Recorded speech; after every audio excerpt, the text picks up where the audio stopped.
Hello students, welcome to English Mathma YouTube channel. I am here once again for you with new video of this series. Students, video last तक देखना because I am sure आपने इस style में अंग्रेजी नहीं पढ़ी होगी। और हाँ, वीडियो के अंत में क्वेश्चन टेस्ट भी रखा है। आप ध्यान से इस वीडियो को पूरा देखेंगे तो आसानी से इसके सभी क्वेश्चन लगा पाएंगे। So without any delay let's start the video. First of all हम देखेंगे कि इंग्लिश का आधार यानी ग्रामर। ग्रामर एक आर्ट है जो हमें सिखाती है शुद्ध पढ़ना, लिखना और बोलना।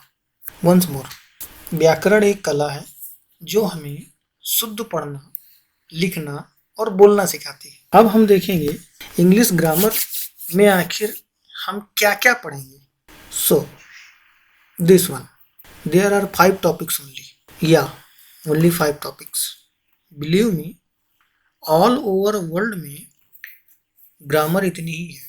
I will prove it further. Now, letter. ये एक छोटी ध्वनि है। वर्ड, ये एक लेटर का ग्रुप होता है जो सेंस देता है। अब देखिए, ये सभी टॉपिक एक दूसरे से कितने कनेक्टेड हैं। फ्रेज, ये शब्दों का ग्रुप होता है लेकिन सेंस कंप्लीट नहीं होता है। सेंटेंस, ये शब्दों का ग्रुप होता है और इसका सेंस भी कंप्लीट होता है। पैराग्राफ सेंटेंस का ग्रुप होता है ना अजीब बात। इसके अलावा कुछ और हो तो प्लीज प्रूफ के साथ कमेंट बॉक्स में कमेंट करके बताना। You are most welcome in my comment box. Well, हम इन सभी टॉपिक्स को आखिर क्यों पढ़ रहे हैं? इसका एक ही उद्देश्य है कि हम अंग्रेजी भाषा को अच्छे से समझ जाएं और इसमें आप सभी स्टूडेंट्स एक्सपर्ट हो जाएं। अब हम बात करेंगे एक एक की डिटेलिंग की। नाउ लेटर क्या है? किसी भाषा की वह छोटी से छोटी ध्वनि जिसके टुकड़े ना किए जा सके अक्षर कहलाते हैं। मीन्स आप लेटर के टुकड़े नहीं कर सकते, यानी तोड़ नहीं सकते। अब आप इसे ही देखें, कितने लोग कहेंगे कि यह ए है? कोई नहीं कहेगा। ए तब होगा जब दिस वन, ये टूटी हुई क्षण इसमें दिस टाइप से ऐड हो जाए। वंस अगेन, दिस वन, ये क्षण इसमें किस तरीके से ऐड हो जाए? This one. एक और एग्जांपल लेते हैं। कितने स्टूडेंट्स इसमें मानेंगे कि ये एफ है? शायद कोई नहीं। और जो कहे कि यह एफ है तो उसकी तो जय माता दी भैया, जय माता दी। इसकी अलग हुई क्षण दिस इसमें ऐड होनी चाहिए दिस टाइप से, तब ये एफ होगा। सो आप सभी को ये समझ में आ गया होगा कि लेटर क्या होता है। यानी a letter is a smallest voice of language which can not be broken into pieces. Now letter के क्लासिफिकेशन की बात करेंगे। लेटर जो आपको होता है वो मुख्यतः 2 प्रकार का होता है। पहला वॉवेल, दूसरा कंसोनेंट। भागिएगा नहीं, इन्हीं सब गलतियों की वजह से आपकी अंग्रेजी को पोलियो हुआ पड़ा है। बेसिक है ये, so keep watching. Now vowel क्या है? वॉवेल एक अक्षर है जो बिना किसी दूसरे लेटर की हेल्प के बोले जाते हैं, यानी स्वतंत्र रूप से बोले जाने वाले। एग्जाम्पल्स आपके स्क्रीन पर। नाउ कंसोनेंट क्या होता है? A letter which is speak with the help of other letter, यानी जो अक्षर दूसरे अक्षरों के विशेष तौर से वॉवेल की हेल्प से बोले जाते हैं उन्हें कॉन्सोनेंट कहते हैं। ये रहे उसके एग्जांपल्स। अब यदि हमने लेटर पढ़ लिया तो अल्फाबेट पीछे क्यों रह जाए, उसके बारे में जान लेते हैं। डिक्शन क्या है? A serial group of all letters of a language called alphabet, यानी किसी भाषा के सभी अक्षरों के क्रमागत समूह को वर्णमाला कहते हैं। यानी जो आपके किसी भाषा की बात करी जाए तो उसमें जितने भी लेटर होते हैं उनका एक सीरियल ग्रुप जब बनेगा तो वो अल्फाबेट कहलाया जाएगा। और अगर ऐसा नहीं हुआ तो उसे हम अल्फाबेट नहीं कहेंगे। फॉर एग्जांपल, ये इंग्लिश का ही ले लीजिएगा, ए से जेड तक एक सीरियल ग्रुप दिया है, ये अल्फाबेट है। लेकिन यदि हम ये कहें कि ए जेड के एल पी आर इसी तरह आगे डैश डैश डैश, ये अल्फाबेट है? नहीं, दीज आर नॉट अल्फाबेट। ना उसके काइंड्स की अगर बात करें तो अल्फाबेट मेन रूप से 4 प्रकार के होते हैं। पहला, प्रिंटिंग अपर केस अल्फाबेट, यानी छपने वाले जो कैपिटल लेटर्स का ग्रुप होता है, this one. Printing lower case alphabet, यानी छपने वाले स्मॉल लेटर का ग्रुप, दिस वन। लिखने वाले अपर केस। और चौथा लिखने वाले लोअर केस। अब हमने अक्षर पढ़ लिया सो वर्ड की बारी। तो वर्ड क्या होता है? अक्षरों का एक ऐसा समूह जो कंप्लीट सेंस देता, यानी वर्ड को होने के लिए इसका सेंस होना जरूरी है, बिना सेंस के कोई शब्द नहीं होता। फॉर एग्जाम्पल, ये ग्रुप तो दिया गया है, 3 लेटर्स इसमें दिए हैं, लेकिन क्या इसे हम शब्द कहेंगे? नहीं, बिकॉज इसका कोई सेंस नहीं है। शब्द होने के लिए इसे इस तरीके से होना चाहिए, मीनिंगफुल वर्ड, वॉर यानी युद्ध। एक और एग्जांपल लेते हैं, ये भी एक 5 लेटर्स का ग्रुप दिया गया है, बट इसका कोई सेंस नहीं निकल रहा है, सो इसे हम वर्ड की कैटेगरी में नहीं रखेंगे। हाँ, अगर ये कुछ इस तरीके से होता तो ये वर्ड है आपका, क्योंकि शिफ्ट का कोई मीनिंग होता है। नाउ वर्ड के क्लासिफिकेशन के बारे में बात करेंगे। क्लासिफिकेशन क्या होता है वर्ड का? This one. कुल 9 भाग होते हैं वर्ड के। या पहला पार्ट्स ऑफ स्पीच, जिसमें नाउन, प्रोनाउन और समस्त जितने 8 पार्ट्स ऑफ स्पीच होते हैं वो सभी इसमें इंक्लूड होंगे। दूसरा article, A and the. Definite और इंडेफिनिट 2 काइंड्स होते हैं, ए एंड इंडेफिनिट में आता है और द डेफिनिट आर्टिकल है। तीसरा सिनोनिम्स, पर्यायवाची शब्द, आप सभी जानते हैं। चौथा विलोम शब्द। पांचवा compound words. Compound words means जो संयुक्त 2 से अधिक वर्ड्स को मिला करके एक वर्ड बना दिया जाता है, उसे कंपाउंड वर्ड कहते हैं। ये भी वर्डिंग होता है, जैसे sister in law. Next one है एक्रोनियम। एक्रोनियम को हिंदी में कहते हैं संक्षिप्त शब्द, for example MLA, GK। Next homophones. Homophones यानी समानोच्चरित शब्द, जिनका प्रोनाउंसिएशन तो सेम होता है बट मीनिंग अलग अलग होता है।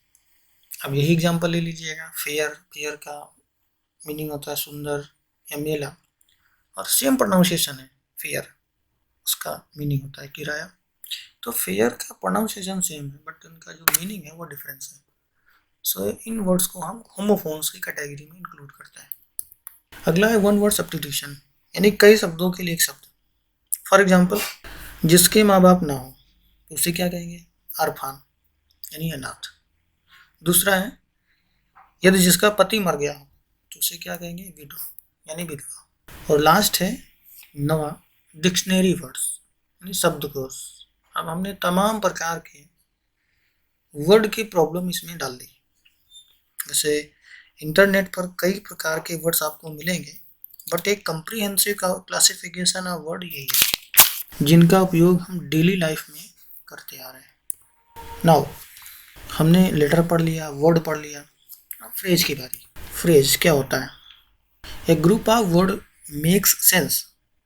प्रीवियसली आपने पढ़ा भी, एक सेंस तो बनाता है लेकिन कंप्लीट सेंस नहीं बनाता, वही फ्रेज होता है। For example this one, A black bird sitting on the tree is twittering. इस पूरे सेंटेंस की हमने पोस्टमार्टम कर दी, जिसमें आपको दिखाई पड़ गया होगा डिटरमाइनर है ए, ब्लैक है एडजेक्टिव, बर्ड है नाउन, और जो फ्रेज इसके बाद कर रहे हैं सिटिंग ऑन द ट्री, और वर्ब है इसमें इज हेल्पिंग वर्ब, और मेन वर्ब है इसमें ट्विटरिंग। डोंट वरी, गारंटी है सेंटेंस का पोस्टमार्टम करना आपको भी आ जाएगा, बस आप हमें फॉलो करते रहें। अदर एग्जांपल्स की अगर बात करें तो ये है idiom and Apple of one size. इसको हिंदी में कहते हैं आंखों का तारा होना। ये भी एक फ्रेज है। और एक तो फ्रेजल वर्ब होती है गिव अप। गिव अप मतलब होता है छोड़ना या त्यागना, बट अगर आप इसका शाब्दिक मीनिंग निकालेंगे तो गिव मतलब होता है देना, और मतलब होता है ऊपर, ऊपर देना, बट ऐसा नहीं है। फ्रेजल वर्ब होने के नाते ये आपकी त्यागना अथवा छोड़ना होता है। अब हमने जितना भी थ्योरी पढ़ा है उस थ्योरी का टेस्ट के बारे में बात करेंगे, जैसा कि हमने वादा किया था। तो देखते हैं पहला question, what do you mean by grammar? यानी ग्रामर से आपका क्या मतलब है, याद आ रहा है? या पहला ऑप्शन आर्ट ऑफ रीडिंग, दूसरा आर्ट ऑफ राइटिंग, तीसरा आर्ट ऑफ स्पीकिंग, या चौथा art of reading, writing and speaking. तो करेक्ट आंसर क्या होगा? D, art of reading, writing and speaking all. दूसरा, ए लेटर इज द, एक लेटर होता है, लेटर क्या होता है? लार्ज वॉइस ऑफ लैंग्वेज, यानी बड़ी से बड़ी ध्वनि होती है, या छोटी से छोटी ध्वनि होती है, या टूटी हुई ध्वनि होती है, या इनमें से कोई नहीं। Smallest voice of a language, यानी छोटी से छोटी भाषा की वह छोटी से छोटी ध्वनि लेटर होती है, इसके टुकड़े ना हो सकें। तीसरा, consonants are the letters which speak, consonants वो लेटर हैं जो बोले जाते हैं without help of any other letter, या with the help of word, या with the help of other letters, या विदाउट हेल्प ऑफ सेंटेंस। हमने क्या बताया था? वॉवेल के बारे में बताया था कि वो स्वतंत्र रूप से बोले जाते हैं, जबकि कंसोनेंट्स हमने बताया था कि इन्हें बोलने के लिए हमें किसी दूसरे लेटर की जरूरत पड़ती है, यानी option number C is the right answer, with the help of other letters. Fourth, what is word? Word क्या है? A group of letters which makes a sense, a group of sentence which makes sense, a group of paragraph makes sense, या none of these। Word के बारे में हमने बताया था, it is a second number, letter के बाद में आया था, यानी a group of letter which makes a sense, एक जो सेंस देता हो उसे वर्ड कहते हैं, यानी आंसर नंबर ए आपका सही है। पांचवा, how many kinds are there in letter, letter कितने प्रकार का होता है? 5 प्रकार का होता है, 4 प्रकार का होता है, 2 प्रकार का होता है, अथवा 3 प्रकार का होता है। आंसर इज सी, 2 प्रकार का होता है। तो देखा, आपने बड़ी आसानी से इस टेस्ट को सॉल्व कर लिया। ऐसे ही और इंटरेस्टिंग वीडियो देखने के लिए please like, share and subscribe my channel, और इस सीरीज का हिस्सा बने। Thank you and God bless you all.